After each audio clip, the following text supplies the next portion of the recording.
আজকে শেয়ার করছি আপনাদের সঙ্গে বিবিখানা পিঠা। এটা চিনি দিয়ে কিভাবে এই গুড়ের কালার করে বানিয়ে নিয়েছি। দেখতে হলে ভিডিওটা শুরু থেকে শেষ পর্যন্ত দেখতে হবে, তাহলে আপনারা বুঝতে পারবেন। বিসমিল্লাহির রহমানির রহিম। আশা করি যে যেখানে আছেন ভালো আছেন। আমার চ্যানেলের পক্ষ থেকে সকলকে জানাই শুভেচ্ছা ও অভিনন্দন। চলুন শুরু করা যাক। এখানে আমি 400 গ্রাম চিনি দিয়ে দিচ্ছি একটা প্যানে। দেওয়ার পরে আমি চুলাটিকে অন করছি। আগে থেকে অন করা যাবে না, তাহলে লেগে যেতে পারে, পুড়ে যেতে পারে। দেখুন এখানে আমি চুলাটি রেখেছি মিডিয়াম টু লো হিটে। আগে থেকে নাড়াচাড়া করব না। যখন দেখবেন তলা থেকে এরকম করে চিনির ক্যারামেলের কালার বেরিয়ে আসবে, তখন কিন্তু এটা নাড়াচাড়া করে নিব। দেখতেই পারছেন 5 থেকে 7 মিনিটের মধ্যে এই ক্যারামেলটা কিন্তু এরকম একটা কালার চলে আসবে এবং চিনিটা পুরো গলে যেতে সাহায্য করবে। চিনিটা যখন পুরোপুরি গলে যাবে, তারপরে এর মধ্যে আমি কিছুটা গরম পানি অ্যাড করে দিচ্ছি। এখানে অল্প অল্প করে 400 গ্রাম গরম পানি অ্যাড করে দিলাম। গরম পানিটা দেওয়ার সময় একটু সাবধানতার সঙ্গে দিবেন, যাতে ছিটা এসে না লাগে। আর পানিটা কিন্তু একবারে সব দিবেন না, 3 থেকে 4 বার করে অল্প অল্প করে দিবেন, তাহলে কিন্তু এইটা লেগে যাওয়ার কোনো ভয় নেই। পানি দেওয়ার সঙ্গে সঙ্গে একটু দলা পেকিয়ে যেতে পারে, তারপর নর্মাল হয়ে যাবে কিছুক্ষণ পরে। একটা মিক্সিং বল নিয়ে নিয়েছি। এখানে 4টা ডিম দিয়ে দিচ্ছি। নর্মাল তাপমাত্রার ডিম দিয়ে দিচ্ছি। আপনাদের ডিম যদি ফ্রিজে থাকে তাহলে 30 মিনিট আগে বের করে রাখতে পারেন। আর আপনারা যদি এখানে হাফ হাফ করে সবগুলো করে নিতে চান, তাহলে এই পরিমাণের অর্ধেক করে আপনারা কিন্তু 2টো ডিম দিয়েও কিন্তু আপনারা এই পিঠাটি তৈরি করে নিতে পারবেন। ডিমটিকে আমি একটু ফেটিয়ে নিচ্ছি, ফোম করার কোনো প্রয়োজন নেই। দেখতেই পাচ্ছেন। ভিডিওটা ভালো লাগলে অবশ্যই ফ্যামিলি অ্যান্ড ফ্রেন্ডদের সঙ্গে শেয়ার করবেন, এতে আমার কাজ করার আগ্রহতা বাড়বে। এখানে 1/4 কাপ দিয়ে দিচ্ছি কনডেন্স মিল্ক। এটা দিয়ে আবার একটু ফেটিয়ে নিচ্ছি।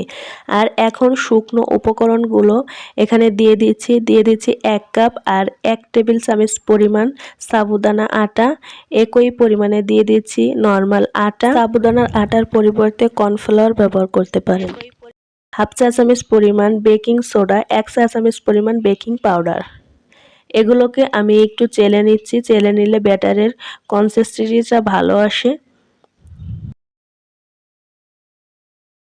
তারপরে নাড়াচাড়া করে দিচ্ছি। তারপর ব্যাটারের কনসিস্টেন্সিটা কিভাবে আসে আপনাদের দেখিয়ে দিচ্ছি। এরকম আঠালো আসবে। আর যে ক্যারামেলের পানিটা আমরা করে রেখেছি এর মধ্যে দিয়ে দিচ্ছি। ক্যারামেলের পানিটা অবশ্যই কিন্তু উষ্ণ গরম থাকতে হবে, তাহলে এর মধ্যে দিয়ে দিবেন।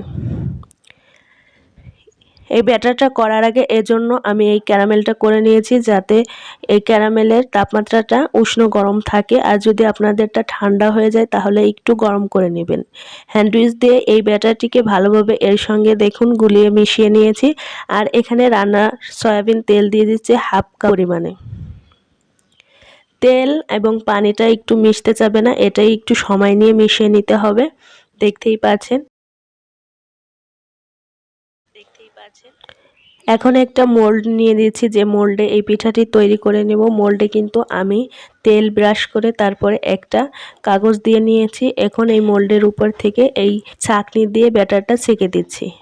এখানে চুলায় একটি তাওয়া বসিয়ে দিয়েছে। তাওয়াটা অবশ্যই মোটা হতে হবে, আর যদি পাতলা হয়ে থাকে তার জন্য এর উপরে একটা প্যান বসিয়ে আপনারা এই মোল্ডটি বসিয়ে নেবেন।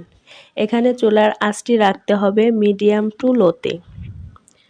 এভাবে বেক করে নিতে হবে 50 মিনিট। আমি চুলার আঁচটি দেখিয়ে দিচ্ছি। আপনাদের যদি এর চেয়ে বেশি হয়ে থাকে তাহলে অবশ্যই কিন্তু একটা তাওয়ার উপরে প্যান ব্যবহার করবেন।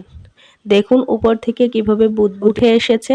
এরকম অবস্থাতে আমরা আরও 30 মিনিট বেক করে নেব লো হিটে। তার কিছুক্ষণ পরে আমি কাঠি দিয়ে আপনাদের একটু চেক করে দেখিয়ে দিচ্ছি কাঠিটা ক্লিন এসেছে কিনা। এখানে মোট আমার সময় লেগেছে 1 ঘন্টা 20 মিনিট। যেহেতু এটা বড় একটা পিঠা, ছোট হলে সেক্ষেত্রে সময়ের পরিমাণটা এখানে কম লাগবে।